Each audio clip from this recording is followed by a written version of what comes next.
All right, thanks for ordering the DMP Exporter. Let's go through how it works. This has been a lifesaver for me. It's sped up my time and my workflow tremendously because all you have to do now is just click the go and it'll export the layers that you need with the correct color space if you choose to use the color space workflow, and naming conventions and everything for you to get it to work properly inside of Nuke. You can use a TIFF file or you can use EXR. I recommend using EXR because Nuke is actually built for EXRs and they're lighter and just smarter, faster files. So if you want to use TIFF, you have the option to do 16 32-bit. Maybe you're a concept artist and you can just export out a bunch of different variations of your concepts in 16-bit form. You probably don't need 32-bit. And maybe in the future, I'll actually switch it over to JPEG. Now let's do a quick demonstration what it will do. For the most part, what you're doing is that you will export out as an EXR, unpremult it, will be expanding your pixels. So let's switch over to a quick merge of it. And what you'll do is export out these individual layers named out and go to script, DMP Exporter. The unpremult will expand the pixels out while maintaining the original alpha. So when you are inside of Nuke, you will have the ability to grade it properly and you won't have those weird edges that you often get. And then you'll have a gamma correction. We'll get into that later, dealing with the color space workflow, and then show confirmation alert. And this will add a suffix of whatever you type in there. What I always just use is just a version, but you can add anything you want, and it will add an underscore after your layer name and whatever is in here. So let's say you do a version 001, it will go clouds underscore version 001. If you have any spaces in your names, it will give you a warning to let you know, so you can either cancel it or continue with it, because typically you want underscore after each name just because of naming conventions, and you might get errors in certain softwares, but it's up to you. Let's show how it's done. So quickly, what you typically do is you work underneath the LUT. So you would just grab the layers that you want and duplicate them over into a new scene.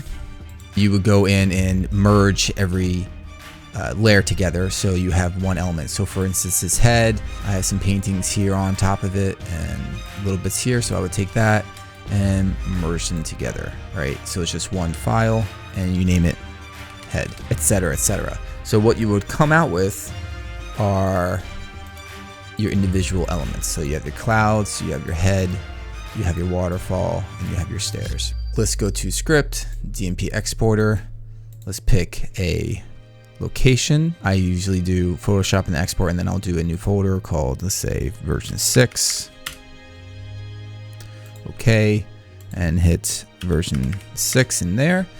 And since I had worked in the color space workflow, I'm going to have the gamma checked on, and I'll go over the full process in a bit. I just want to show you how this part works, and you just hit export.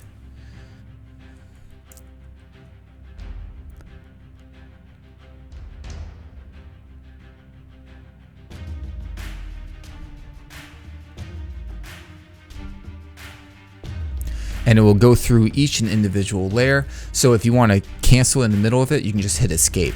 And as this duplicates, you might have noticed the different tabs open. When you hit escape and it cancels it, they'll be left open. So just close them out and get back to your original one and do whatever you need to do. So inside of Nuke, you have all your layers that you exported, and you can see that version 6 is added to each layer name with an underscore, and you open and they're all here. You can see the head has the alpha. For me, I have to switch back to the color ACES color space so I can get back to the color, which I'll explain in a bit. There, color alpha's in there, so we would pre-multiply it. So you just do a pre-mult.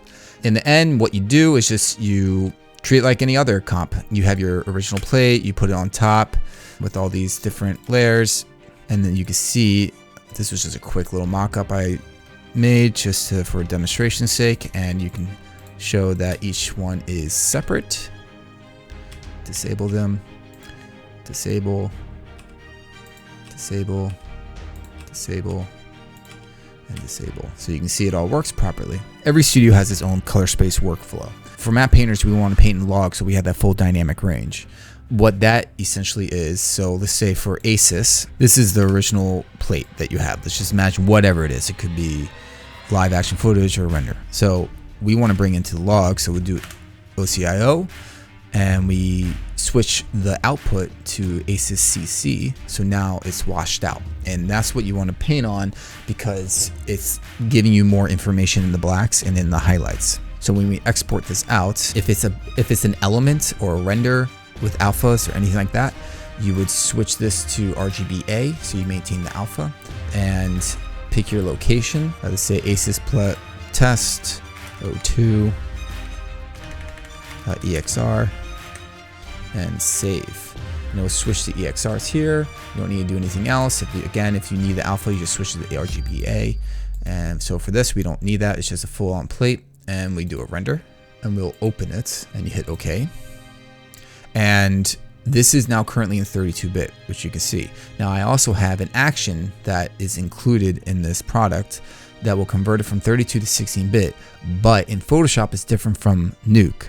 Since it's sRGB, color space is completely different from Nuke. So you have to apply a gamma correction, which this will do automatically for you. So your LUTs will work properly inside of Photoshop. So you click that, and now you have it looking like this. And now it's an easier range, you can see it more, right? So all you have to do now is just take, I already have this in here, so I'll just duplicate it over. And you'll see that it's back to the correct color that we want. And all this is just a color lookup in the adjustments down here. So color lookup. And then you just grab the .cube file location that you have, which you'll see. I'll just delete this and delete this. You'll see this one if I double click on it. I have ASUS LUT.cube, which would bring it. It could be any LUT that you have. It could be the studio LUT. It could be anything. But this is specifically for ASUS, and I just wanted to be back to ASUS.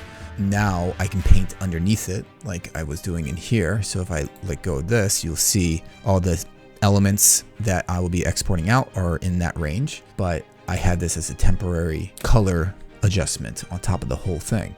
So when I export it out, I export all the layers underneath the LUT. It's always good to maybe just take that and change the color to red and actually call it LUT.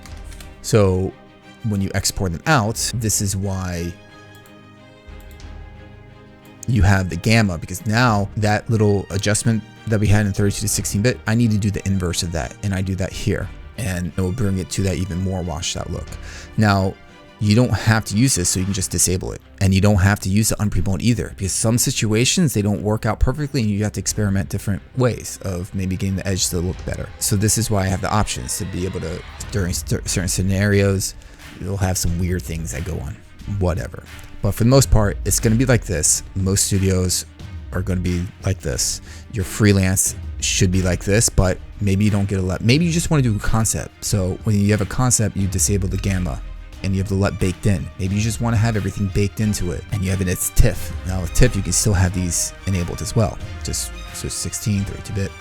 So EXR in there, and that's how it works. It's very simple, takes care of all that stuff for you. And there is one situation that I actually do import as a TIFF out of Nuke is volumes, renders, clouds, but not necessarily painted clouds. I've noticed that when I do a render that are volumes, so clouds or anything, EXRs don't really read the edges so well, especially when I'm switching out the whole color and everything. I would actually render it out as a TIFF file. So we have our cloud in here. Let's just say it's a render. We have to actually bring it back to the render, like kind of thing, because this is from my unpremult and everything. So now let's just say this is a render from a volume from Maya, and we want to still bring it into log space.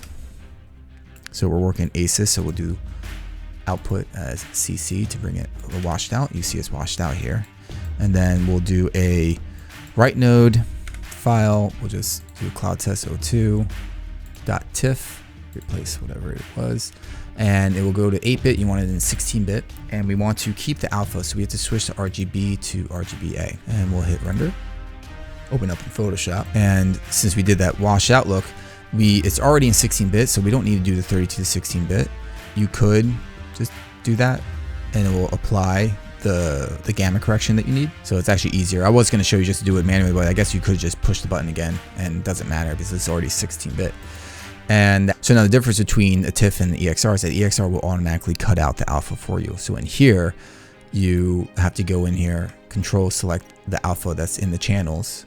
And you'll see us selecting it and hit a mask, apply it. So now you actually have it in there. So now you want to do a defringe because anything that you're bringing out of a render is going to have some weird edges. It's like a single pixel edge thing. So you do this for elements, any elements, and you just do a layer, matting, defringe of 1 pixel, and it will fix the very edge. And then you can duplicate it over to DMP, put it underneath the LUT, and now it's working. Let me see if I can actually display that edge going on here. See the weird edges here? Apply. And then cleaned it up. If you want to clean it up even more, you can just add a layer to that area and eyedrop that color and just paint it even whiter. Nothing's ever perfect. For the most part, you're not going to need to do stuff like that. But for volumes, you might have to clean some stuff a little bit extra. So yeah, so then you just export, do the workflow. You go to DMP Exporter, export all your elements as EXR. On Premult to expand the pixels. You have the options to disable it or not. You bring it into Nuke. You can see, boom, Premult. Now there's one thing that I have noticed. It's a Photoshop issue. What happens is that if you're exporting out your layers and it's taking forever on just one layer or something, the reason why that's most likely happening is because you have a big file open and it's being saved in the background, because by default, Photoshop has auto saves. Photoshop won't save or do any other actions until that file is done saving. So what you could do, if you notice that's taking a while, is just go to that file, whatever's being saved in the background. And then here's an example. If I hit save, down here, you'll see a progress bar. And if you don't see it, you can always switch it to save progress by hitting this arrow. And so you hit save, whatever, okay, and you hit X. That will cancel the save down there. Sometimes maybe it won't even show up and you can just hit save and it will pop up again. You just hit X and then that'll end it, and then you just go back to exporting out your layers and it'll be fast again. Since I'm working on huge files all the time now, I'll just go to my preferences, general. I'll go to file handling and turn off my automatically save recover file. So this is risky because if Photoshop crashes, then you'll lose your file. So just be sure, if you are doing this, to just save often so you don't lose your files. For most people, they don't have to do that, but I'm a rare exception where I am working on huge files all the time, and that will fix your issue. Now, sometimes there are challenges when you're exporting out, like if you have some soft edges like clouds or something, your alphas might not be 100% perfect. So you could go in there and just add a grade underneath your color space change and switch it to alpha and then gamma, and then you can erode the, let's just go into here. You can start eroding a little bit on the edges. So you're just tearing into it, because sometimes it'll give you a bit too much from the unpremult. So that's why sometimes you want to experiment not using the unpremult versus using the unpremult. I always end up using the unpremult and then just adjusting this. And sometimes, rarely, but sometimes on sharp edges or some other weird hard edges, you'll get these individual pixels, tiny dots around, not this many, but like in random spots. You can just roto it out, or you can just use the same techniques. It's usually best to not do 2 premults just to use this, but you can also experiment adding 2 premultiplies, but that usually isn't the best result. Yeah, so that's just a workaround. If you have any issues or bugs or questions, be sure to join the Discord, and you can get that the Atmo website at atmovfx.com and go to Discord up here. And yeah, that's it. And hang out with us, and be sure to create a profile on Atmo and upload your own artwork, share your work. Environment artists everywhere, let's join together, help each other out, and spread the word of Atmo. Enjoy the tool, guys.